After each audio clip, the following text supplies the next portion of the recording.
And welcome to Field of Dreams. I'm your host, Anthony Totera. Joining us today is the Technical Director and League One Ontario coach, John Zervos. John, welcome to the CPL offices here in downtown Toronto. Great to have you here. We wanted to catch up with you, especially with the Gold Cup 2025 happening. Just a couple days ago, we saw Canada really dismantle Honduras, and what a match that was for Canada. And some of these things have come to mind that I wanted to discuss with you and your organization there, Sigma. It was about 10 years ago that important members, important clubs sat down and the creation, the journey began of League One Ontario. When you watched that game against Honduras, as I did, guys pop into my head that have come through your club: Kyle Lauren, Richie Laria. I mean, we can go on and on. How cool is that to see some of your former players playing for Canada and making such an impact coming through League One Ontario? Yeah, no, it's amazing. It's something to be proud of for sure, to have some sort of touching point with those kinds of players and to be involved in kind of the process of them making towards the national team and being in this step. I think it's not just me, but the players at the club are quite proud of their stepping point and their footprint, what they've left at the club, and it's something for them to look for, or look up to. So it's fantastic.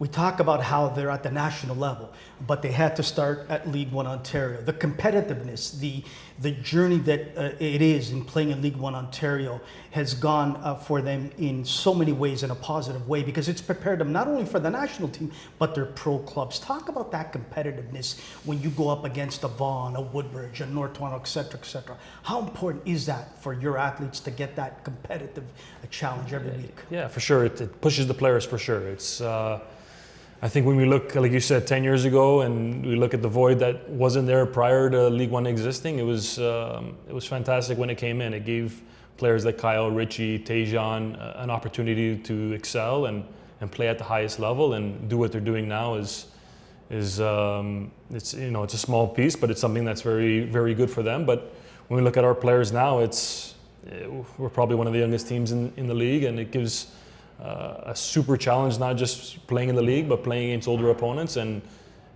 giving them that challenge to make that next step to that next level.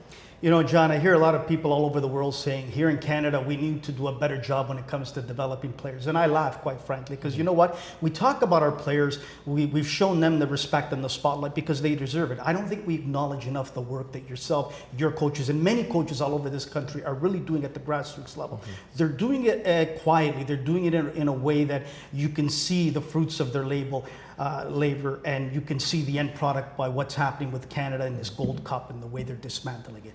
What do you want to talk about and say about these coaches, and what else can we give to them in tools in regards to helping them out as well, continue their growth? Yeah, no, I think it's not just us, like you said. I think it's a lot of the coaches in the province that are, not the province, but even national, that are doing such a fantastic job at developing these players and putting them in places that they can excel. It's obviously the showcasing piece is a huge one, and putting them in those situations where they can make it to, maybe it's MLS, maybe it's beyond that, maybe it's CPL, maybe it's Europe beyond that. It's something that's, we got to put these players in places in front of eyes, and the right eyes, and I think CPL offers that as a point, and then obviously giving them that platform to do well. You look at a guy like Jose Musunda, who's at Forge now, and we look at him for the last 2 years. He's been a League One player for Sigma, and he's done fantastic. And he's in a little bit of a run, but maybe that's the next guy that makes that step to that national team. That's a great point. CPL, League One Ontario have given opportunities to young players since day one.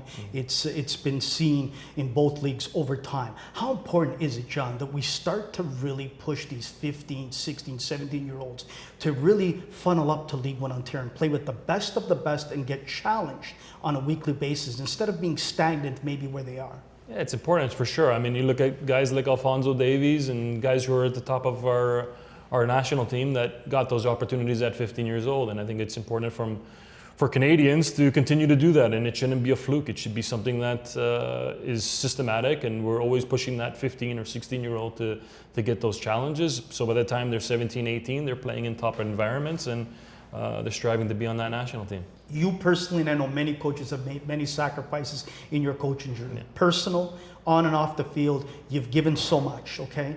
What What do you want to say to some of these young coaches that are starting out now today that think it's just, oh, I get my badges, I get going and start? Because you've gone through it, you've sacrificed a lot. What do you want to tell the younger coaches that are starting, some advice to help them out? Yeah, I think it's just educating yourself and doing it early as fast as you can. I'm continuing to learn day in, day out, and I think it's something that I'm in a place right now because I listen to, I think, the right people, and I put myself in a situation that I can learn constantly. And I've visited Europe, I visited different places in this province, and I've put myself in a situation where I can succeed. And the number one thing is just work. Put your head down and work, and make sure you're not listening to what the outside noise is, and you continue to do your thing. That's awesome. I was lucky enough, John, to connect with a mentor of mine. He's 83 years old. He's living back in Italy, and he gave me my opportunity working in the game back in 91, 92, working in the old Canadian Soccer League.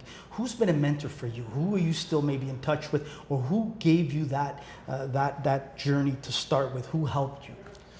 To be honest, I'd say Coach Bobby at Forge. He's a person. When I came back from school, I wanted to get into coaching, and I was connected with him. And I guess I was a raw coach to begin with, and took a lot of steps. He was a guy took me under his wing, mentored me, and I eventually ended up being his, I guess, call it right or left hand man in League One, and was an assistant. And then obviously when he moved on, he brought me along with him, and we stay very close to today. So happy for that. That's awesome. Before we let you go, a couple light things. Obviously, you've played in championship games. You've coached in. What's your meal? What's your favorite meal to have before a championship game? I'm not a big eater before a game. I don't like a full stomach. After you win that championship, maybe like an ice cream or something like that. Ice cream, not a steak dinner, no, mashed I'm okay. potato. No. Come on, John. Really? I'm very easy. Okay, great. Listen, let's close it off with this on a serious note. Again, we're talking Canada Gold Cup, big games coming up. I look at Kyle Lauren, Richie Laria, Kyle Becker, Menjikar James. When you watch these young men play and they're representing the country, how cool is that? How cool is it that they don't forget you? Because I know this without you telling me, that they still connect with you. They still connect with Bobby and others. It's got to be so rewarding. Yeah, for sure. And that's why we do it, right? I think at the end of the day, we always say at the club, our reward is always the players that are moving on and doing something at the next level. And like you said, we stay connected with those kind of guys. And even guys that are not on the national team, we just have this kind of, I'll send a text to Richie here and there, and he'll pop in and we'll talk for a little bit. But guys like Bex and Laren and Tejan and those kind of guys, it's fantastic to see. But no, it's very rewarding for sure. John, thank you so much for making time. Really appreciate it. You've been a class act. You've been part of the system for a long time. So we thank you for what you're doing in this country, in this province. Thank you again, John. Thank you. Appreciate it.